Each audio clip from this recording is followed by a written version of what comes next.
Here's something that bugs me about how this show gets talked about online. Ask people to describe George Cooper Sr. and you'll get the same 3 words every time. Football coach, beer, dead by season finale. That's it. But if you actually sit with his episodes back to back, start to finish, a totally different guy shows up. Not a punchline, not a background dad waiting to die, a man quietly drowning in a house built entirely around a kid he can't relate to, trying to hold a family together with a job that's failing him, a marriage that's straining under religion he doesn't share, and almost nobody in that house bothering to ask if he's okay. So let's actually track him all the way through and see what this show was really saying about him. We start in 1989. George Sr. is a high school football coach in East Texas, raising 2 kids who barely need him and one who genuinely doesn't know what to do with him. From the very first episodes, the joke is set up at his expense. He's the regular guy in a house that worships genius. He doesn't get Sheldon's jokes, doesn't get Sheldon's meltdowns, doesn't get why his own son looks at him like he's a mildly disappointing stranger. And here's the part that gets glossed over. George never resents that. He just quietly accepts that this particular kid isn't going to be reachable through the things he knows how to offer.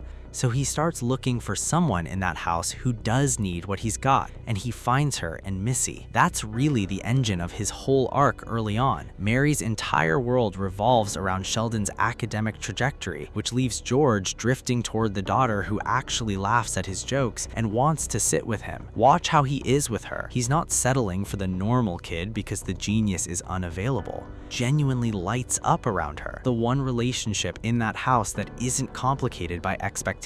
But it also means Missy becomes the one person who's close enough to notice things nobody else is looking at. The exhaustion, the drinking that starts as a 6-pack after a rough practice and slowly becomes something heavier. The quiet unhappiness he never says out loud to Mary because Mary's attention is somewhere else entirely. Now layer in the money problem, because this is where the show gets genuinely honest about what it's like to be the unremarkable provider in a family full of remarkable people. George isn't rich. He's not even comfortable. He's coaching a sport that's already starting to feel like it's passing him by, taking side jobs, worrying about a mortgage while his own son is out here doing college-level physics for fun. There's a real grinding tension in a lot of these episodes between a man who is raised to believe that being a good father means being a good provider and a household economy that keeps reminding him he's barely keeping up. That's not a punchline. That's a guy watching the ground shift under him in real time. And then the show does something a lot of family sitcoms are too scared to do. It lets him almost fall apart. There's a stretch in the middle seasons where George starts spending time with a woman outside his marriage. Nothing that gets fully spelled out on screen, but enough tension and enough late nights that Mary starts to suspect the worst. And honestly, so does the audience. It would be easy for the show to just make him the villain here, the dad who cheats, case closed. But it doesn't do that. It sits in the ambiguity. It shows a man who feels invisible at home, drawn towards somewhere he feels seen, without ever fully confirming he crossed the line everyone assumes he crossed. That ambiguity haunts the family for years, and it haunts the audience too, because we genuinely don't know, for a long stretch, whether George is a good man having a hard time or a guy who already broke something that can't be fixed. Meanwhile, his relationship with Georgie is quietly one of the more tender threads in the whole show. Georgie isn't gifted like Sheldon, isn't emotionally fluent like Missy. He's just a kid trying to figure out how to be a man in a house where smart is the only currency that counts. And George Sr. is the one person who treats him like that's enough. He teaches him things. He includes him in ways Mary,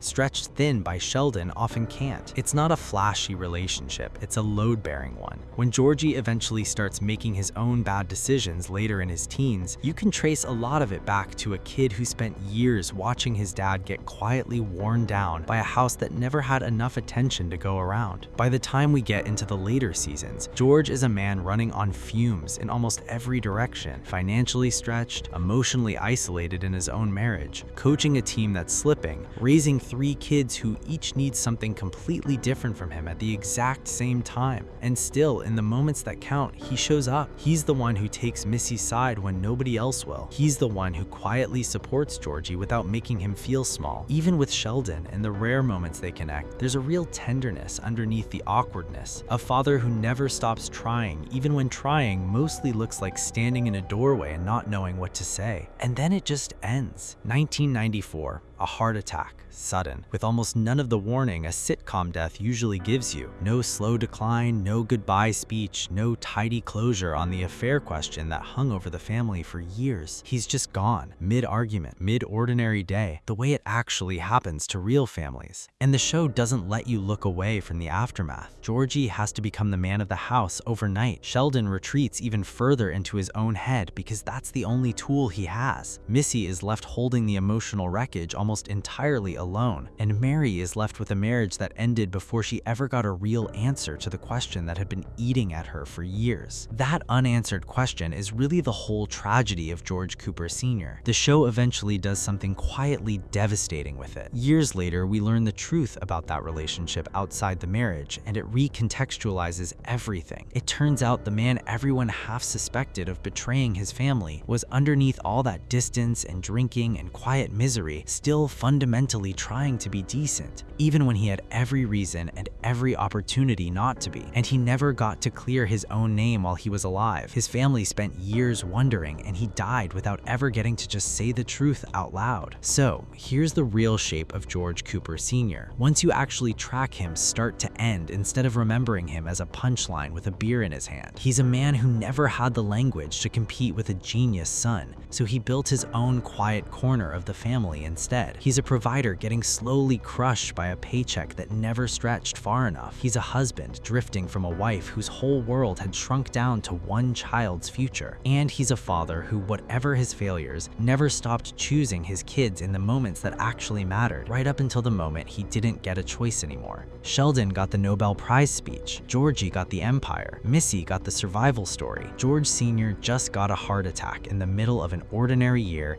and a family that spent the rest of the show slowly realizing how much of the weight he'd actually been carrying. So, what do you think? Was George Cooper Sr. actually the emotional backbone of this entire family long before Missy ever had to become one? Or does the ambiguity around him mean we're being a little too generous to a guy the show never fully let us know? Let me know down in the comments, and if you want more of these deep dives into the Cooper family, get subscribed because there's still more of this house left to unpack. If you made it this far, and go check out this video right here. Trust me, you will love it.